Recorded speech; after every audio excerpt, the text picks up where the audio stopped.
Is this going to be enough to reverse the dropping water levels on the Great Lakes?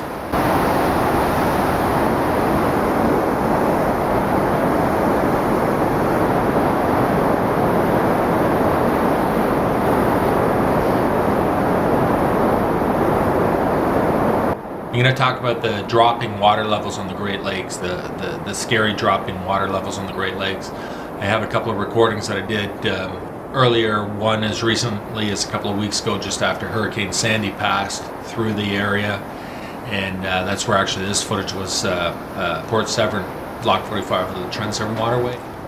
I also have a recording that I took from the weather report off the VHF radio on the boat back at the beginning of October. I think it was the first weekend in October, and where there's actually a general warning, which I never heard in a lifetime of boating on Lake Simcoe and listening to these same marine reports. This is the first time I've ever heard this, so this is an eye-opener at least, at the very least. Friday night of our Thanksgiving, Canadian Thanksgiving long weekend, and just listening to the radio report. And the following notices to shipping listen are to this. also valid. This is scary. Charlie 1994, Great Lakes General. Water levels on all of the Great Lakes are below their all-time averages.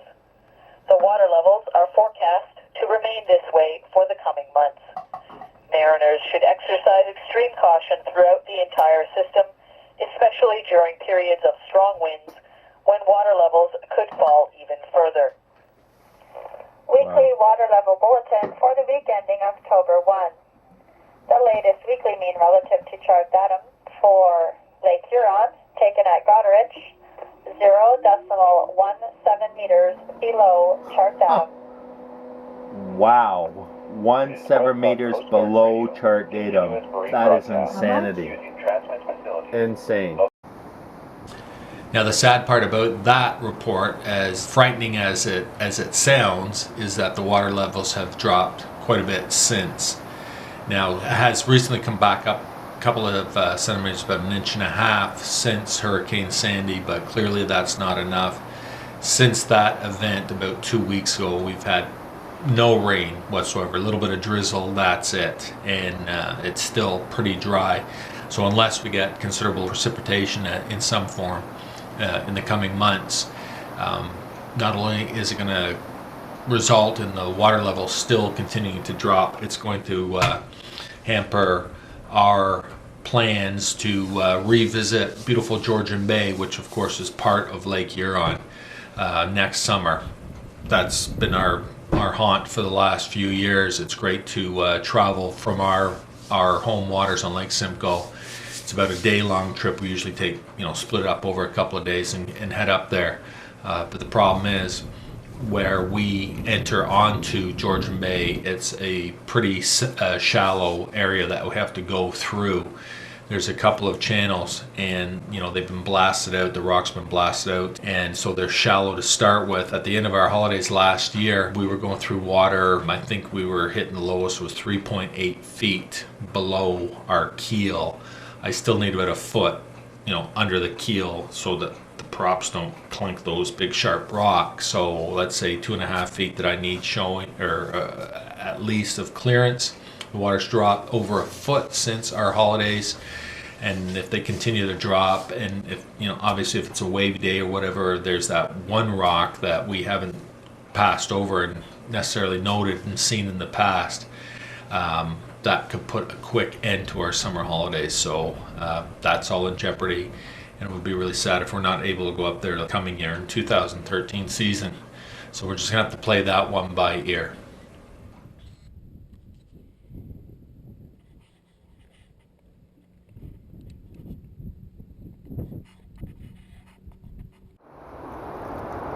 It's November 4th, 2012, and I'm standing at the base of Port Severn Lock 45 of the Trent Severn Waterway, where the system empties out into Georgian Bay, which is to my left, to the west. And as you can see behind me, there's a hell of an outflow coming from the dam next to the lock. They got all the chutes open because this week, at the beginning of the week, we had the remnants of Hurricane Sandy come through here. Now, we didn't have as much rain as was forecast, but it was enough to at least raise the level of Georgian Bay by about 4 centimeters, which is about not quite 2 inches, maybe an inch and a half, which is sizable, but nowhere near what we need to return it to the levels that we've had in the past, especially since the last 2 seasons. 2 years ago, we've lost a meter, so that's a good 3 feet of water, which is insane to think about. And the levels have been going down until we had the rain this week. But it's encouraging, but we need a lot more to bring the levels back up. I'm just going to pan around and get a shot of the considerable, huge outflow that we have coming from the lock dam. That's the actual lock where one enters or comes out of, depending on which way you're going, to get through into the start of the Trent Severn waterway. But man, yeah, look at that. It's just flowing like crazy.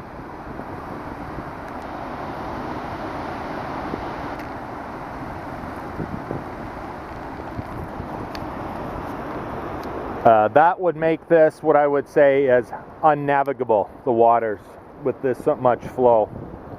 More than once we've had to wait at the bottom of this pool coming off of Georgian Bay and coming inside here, but never this much water. Close to it, but not quite that much. But hopefully you can hear me a little bit better with the wind blowing. You can see how low the water levels got. All this exposed rock is generally not exposed. This would be all underwater.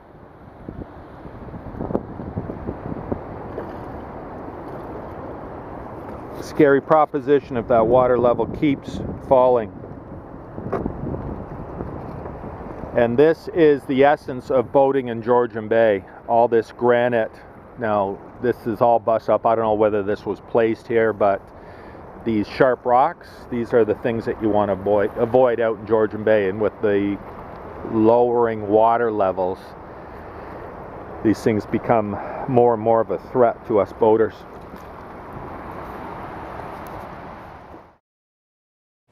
Okay, I'm going to talk a bit about what's causing the drop in the water levels on the Great Lakes. The reasons for this are threefold, with the first one being environmental.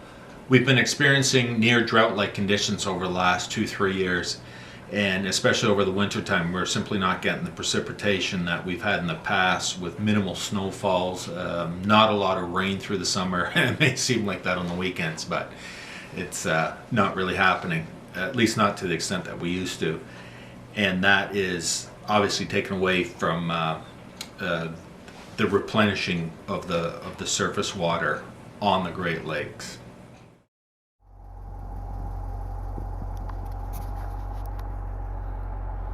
Okay, I'm at in Honey Harbor. This marina behind me is Paragon Marine. We stayed here about 3-4 years ago. We just overnighted once, and I got to get a shot of these docks.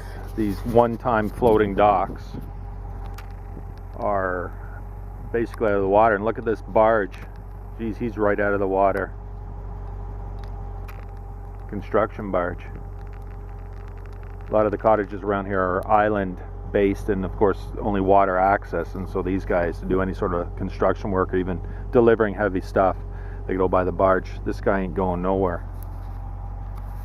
And all this shoreline should be underwater.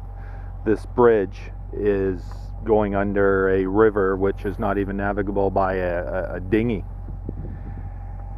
And then looking across here, look at these docks. Sad. But he tied up his boat to the dock, and look what happened. The water went away, and now he's sitting on ground. So they got the fixed dock, that's where the water level should be normally up to there, the floating dock at the end to, you know, account for the rising and lowering waters. But look at that, that thing's sitting right on the ground, as are these docks down here.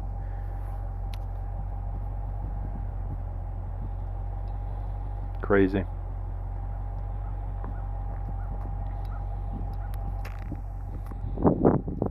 I mean, even these floating docks here, these ones look like they're sitting on the bottom, as are those. I mean, it's really bad. Another factor, which you probably never thought of, is something called glacial rebound.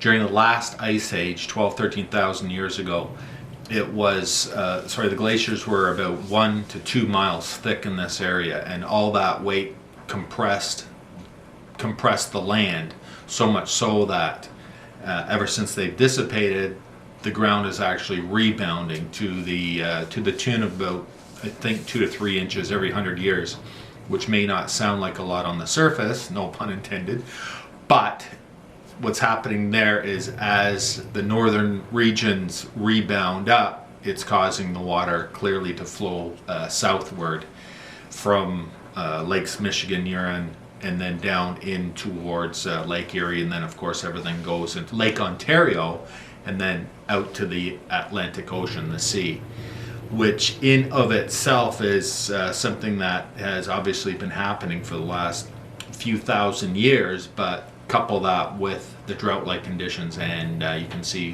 why we're losing more water than is being replenished. Okay, this is a chart that's produced by the Canadian Hydrographic Service. This is publicly available on their website. Environment Canada's website has a link to all this stuff for the water level bulletins.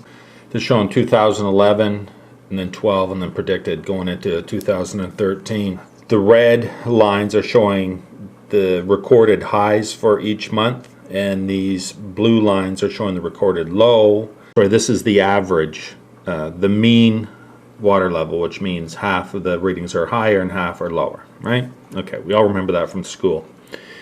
Now this solid line are the actual recorded values for the month. Now in 2012, you can see this is going to September. This is the bulletin for September. I don't know why the October one isn't out yet, but I guess that's just the government. So you see it's dropping down. We're well below the chart datum, and we're getting precariously close to the lowest recording, which was 1964. And these are all measurements taken from 1918 to 2011. And if we look into the November column, which is where we are below now the all-time recorded lows, and then the predicted is to drop off even lower in 2013, which is pretty scary. Again, this information is available on the Environment Canada website. The NOAA, I'm sure, has similar types of readings, and information like this, again, it's all publicly, freely available. This is for Lakes Michigan / Huron, and this chart has all of the Great Lakes.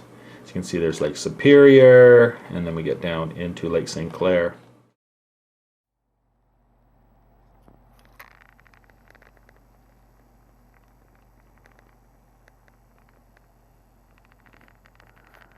Okay, now I'm at the Honey Harbor town docks. It's called Park Landing.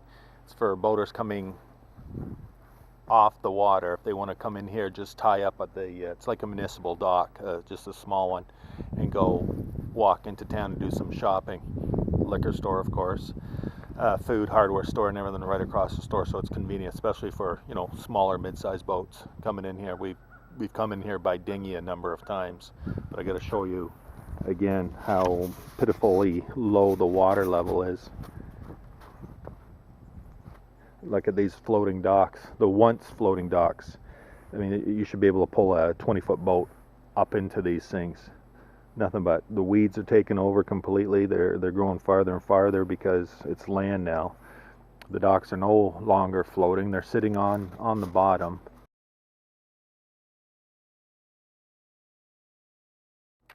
Even look at that ramp, which makes up the difference between the fixed land and the dock. It's all skewed because it's just the way everything landed. Like, look at all these docks. It's just pathetic all the way along.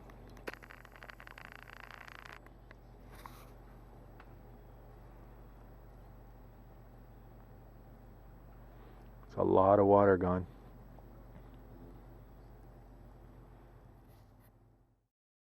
Now the third cause is more man-made.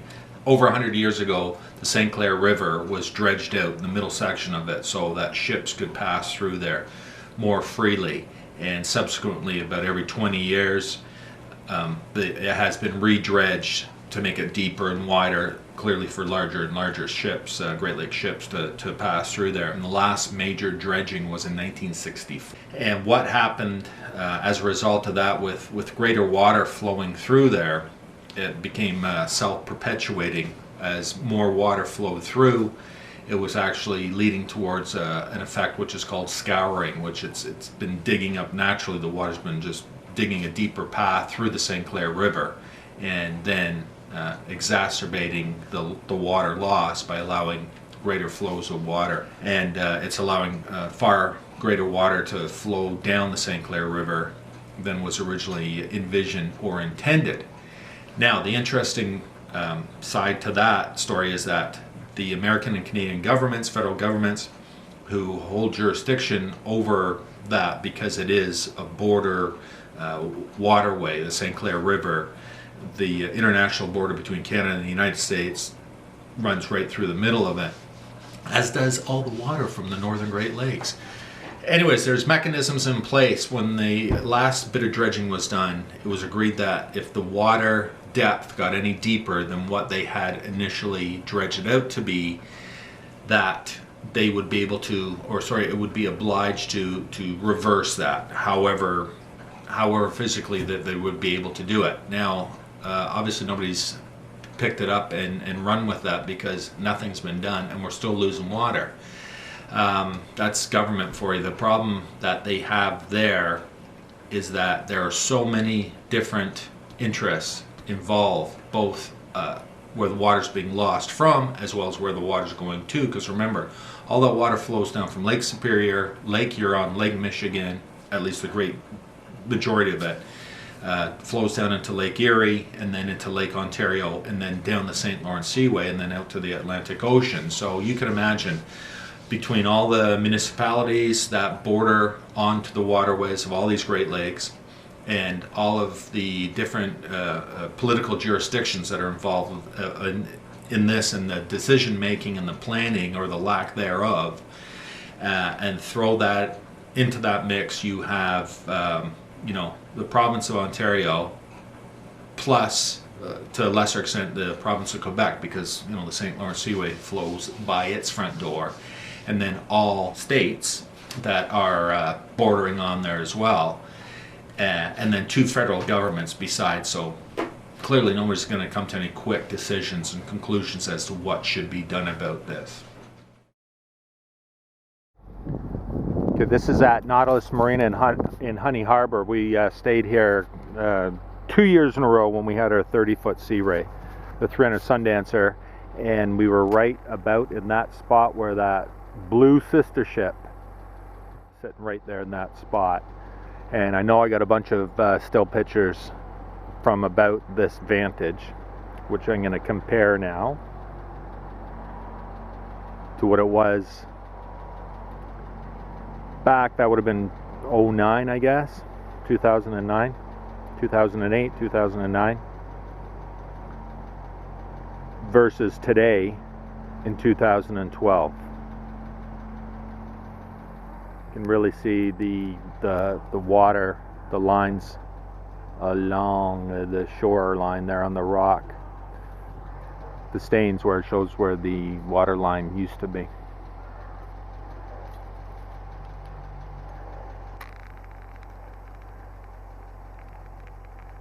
November 2012, Honey Harbor, Georgian Bay.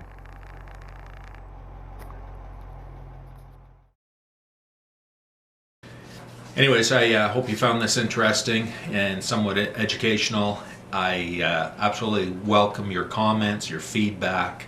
I look forward to hearing what you have to say on this. Perhaps you can produce your own video reply or commentary. Show us what you're experiencing. I know one of the my fellow YouTubers posted a video of what it looks like on Lake St. Clair and taking his beautiful Sea Ray out in the water, comparing to last year to this year's, and that's very dramatic, and we're seeing the same thing up here. So listen, if you have something to say, something to offer, or again, if you can put together some video to just show us what it's like in your area, I look forward to seeing it, and hopefully something good will come of this.